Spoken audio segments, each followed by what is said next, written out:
Welcome back.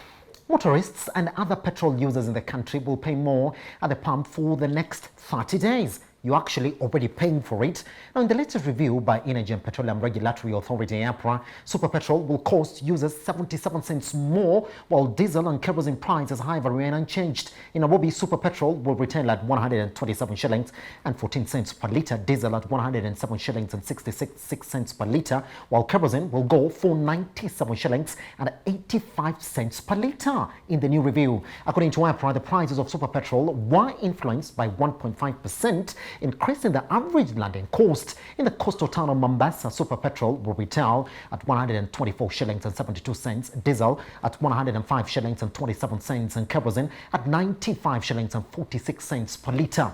Now, the upward review for the price of super petrol will exert more pressure on Kenyans who depend on the product, given the high cost of living that has been compounded by the COVID-19 pandemic. Now, this is another talking point. Solar users in the country are also at risk of paying more for the commodity as the government seeks to boost its effort on green energy by exempting from VAT equipment for the generation of solar and wind energy. Fine.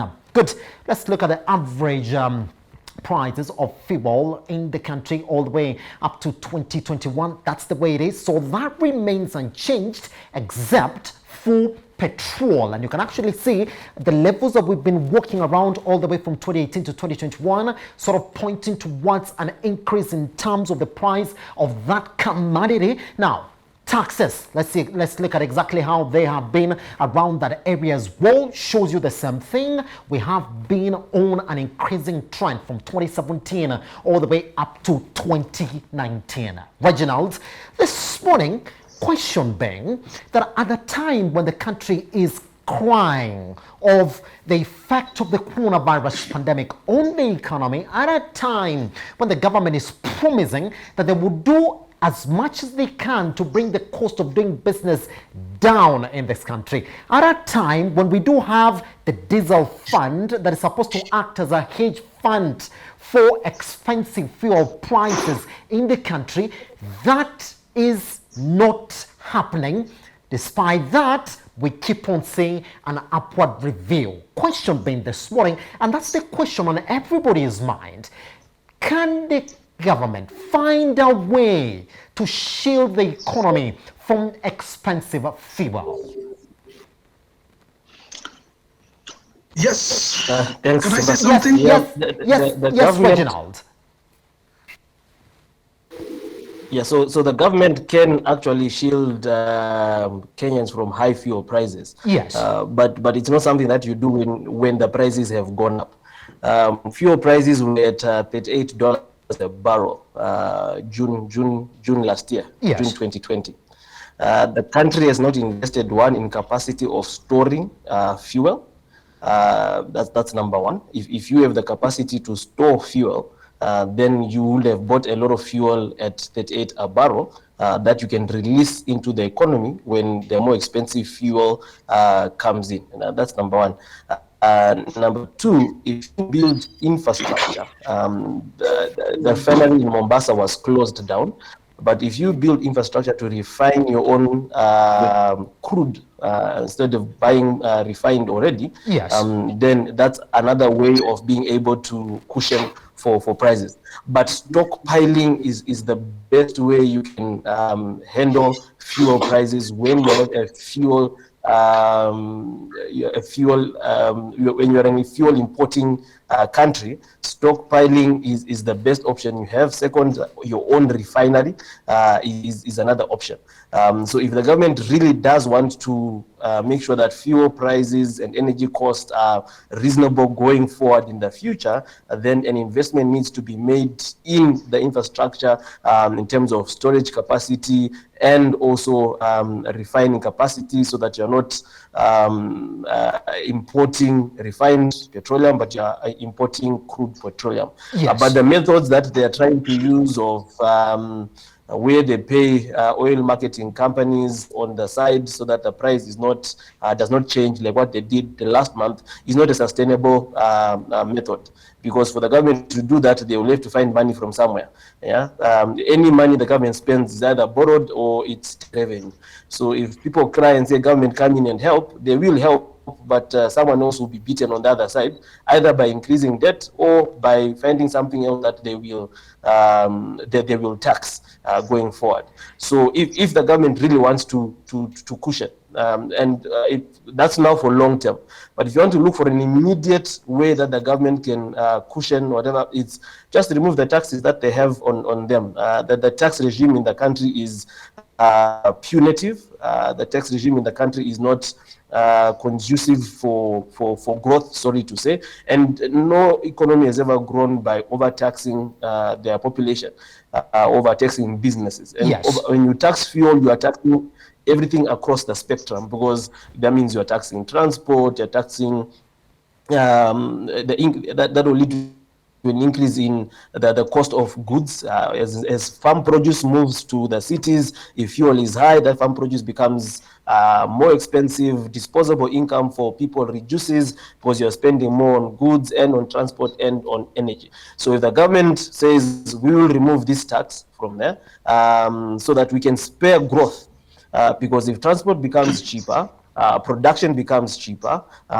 businesses can then be able to expand, because most of their money is not going into production cost, but can actually go into innovation and expansion. So there are short-term measures, which is just scrap off the taxes, and there are long-term measures where build the infrastructure to take advantage of when fuel is lower, and build the infrastructure to be able to process crude than importing refined petroleum. Yes. Reginald, quickly before I bring in Muchelule and Amunga this morning, I mean, if you look at that data for fuel taxes in the country, it has been on a rising trend. Let's just cross over to that data all the way from 2017 up to where we have it as at 2019. Even at that time, when we are crying about how we are taxed in terms of that pricing of fuel, it has been rising.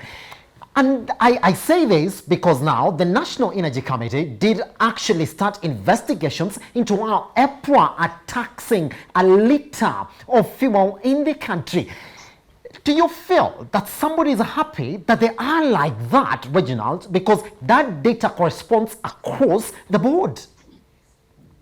When you start hearing things of energy committee in parliament has said they want to invest, but who set the taxes? EPRA does not set taxes, they implement what parliament has agreed. Yes. The only body in this country that sets taxes, the only body in this country that has the legislative power to approve or disapprove a tax is the same parliament. And it starts from the energy committee. They make their recommendation to treasury brings it back, a bill is passed, and they put. So parliament should be the last people to bring a stick to EPRA.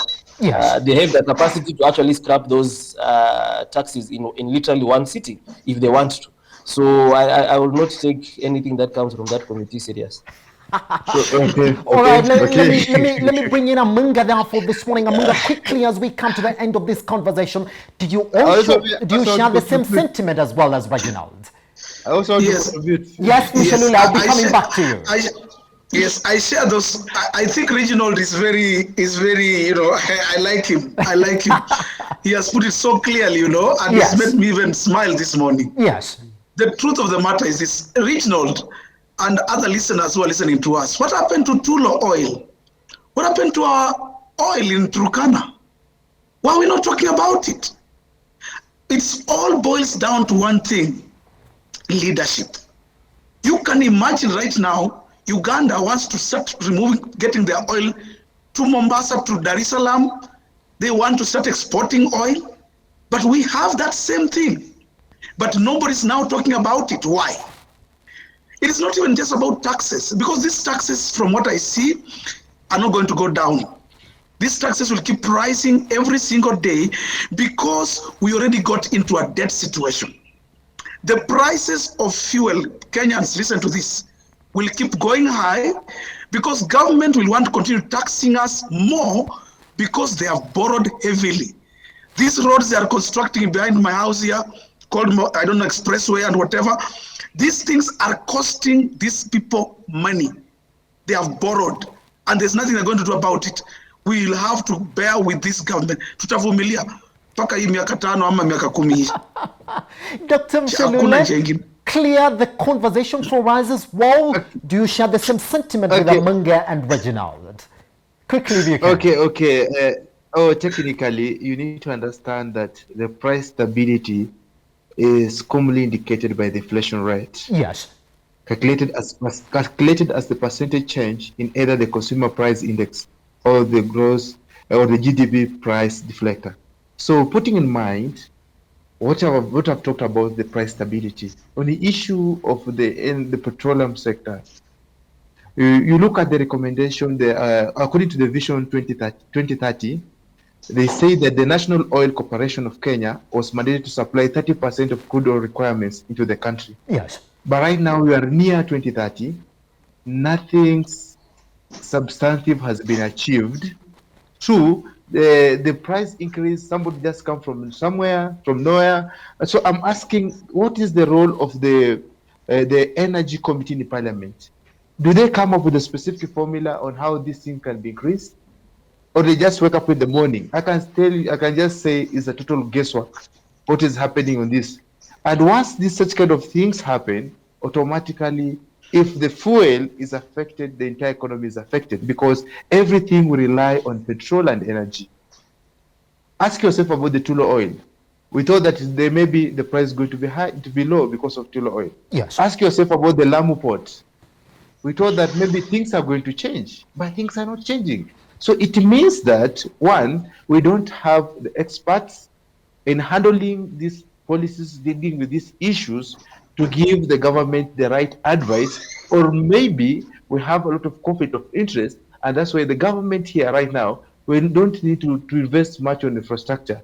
We need to invest much on how you can change our mindset and how also we can also avoid the conflict of interest whatever you are doing. Because when you interfere with the oil, you have interfered with the entire country. The rate of inflation is going to be very high. Everything relies on. What are some other options? Is the government coming up? They need to come up with other options on how maybe they can provide energy to wananchi. And that's what I'm saying. We don't value technocrats. Yes. If we value technocrats, yes, we'll not be discussing such kind of matters in a national platform. It's a mere nonsense. Pretty much. Yes, Dr. Muchelule, just hold on there, because, gentlemen, I want to pick just 15 seconds of your thoughts on the last issue that we have for you this morning. Let's quickly run on that data. We're talking about county governments that were looking at a shutdown, but now it looks as if Treasury is going to release 39 billion out of the 102 that they were asking for this morning. All right, let's look at that county government's revenue trend this morning, and you'll actually see all the way from 2016 to 2020 in terms of what we have, it has been rising as well. Same thing to equitable share to those counties as well. The same thing, it has been rising as well. Reginald, 15 seconds, because we are actually at the tail end of our show this morning. Now, Yatani is saying that the only reason that there is this delay is because of the effects of the COVID-19 pandemic, which have affected revenue collection. So question is this: they have the biggest budget yet to meet in 2021-2022. Where is this money that is supposed to go to the counties going to come from if this budget that they're running under has not been fulfilled? Simba, the 3 trillion experiment that Yatani and Jubilee government want to try this year, yes, as I said earlier, it's mere guesswork, yes, because they don't even know whether they did last year worked or not. Yeah, they've not even reviewed whether the 2.8 they spent last year achieved what they wanted to achieve. Yes. But when it comes to counties, Simba, my stance always is that county governments in Kenya were done for political expediency, and no economic thought was put to them. What was devolved was the pay bill, and the payroll is what was devolved, but revenue generation was not devolved. If you want counties to start growing, the national budget needs to come or needs to be made from the developmental needs of counties. because the 400 and something 6 billion they're being given this year, Yes. 80% of it goes to payroll. There is no job creation that is going to take place from there. So when national budget is doing their budget needs to come from the developmental needs that are needed in the counties. If you need irrigation in Kakamega, it should be part of the infrastructure budget of the national budget and not to be dropped down to the county level if they're not going to devolve revenue.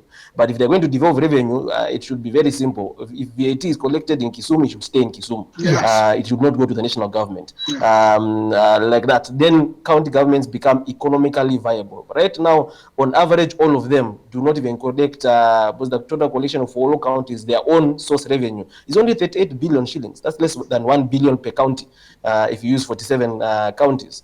That is not economically viable. So I think the discourse on the county is the leadership of the country needs to start thinking of counties from an economic perspective and not from a political angle. Pretty much. Amunga, do me a favor, 15 seconds exactly, because my producer Tabitha is going to kill me in the studio. I mean, 380 is already a problem. Out of the 102 the governors are asking for, they expect 39B by the end of the week. They have the biggest budget yet in 2021 and 2022, the 402. Where's this money going to come from? Of course, it's PR. I can tell you, Simba, there's nothing going on. Yes. There's something called NGO, nothing going on. In this government, we have something called NGO, nothing going on, period. That's it, Dr. Muchelule. Please, 15 seconds if you may. Same question. Are we staring at other delays and then county shutdowns come 2021, 2022? Because even the budget for 2020, 2021 has not been met yet.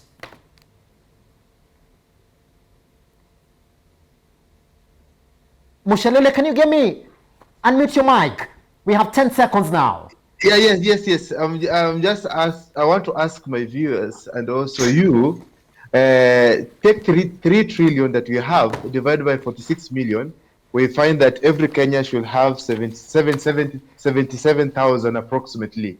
So what can we do with that money? Number two, the executive is not sincere and is not genuine in involving the functions. If it is genuine, everything is workable, but they are not genuine. They are playing PR. With the comedians running around with public resources without proper accountability. We have good policies, but implementation is too low. Ask yourself right now. We have the NIMES report, we have the CMES, and also we have the Vision 2030. But we don't know which one is the government using. Lot of confusion. Thank you so much. Lots of confusion. Gentlemen, thank you very much to Reginald, Kadzutu, Peter Menga, and Muchelule for making time this morning to speak to us here at Metropole Television. You can take this conversation online at Metropole TVKE across all your social media platforms. I am at Kia Simba. Good morning. It's a good morning.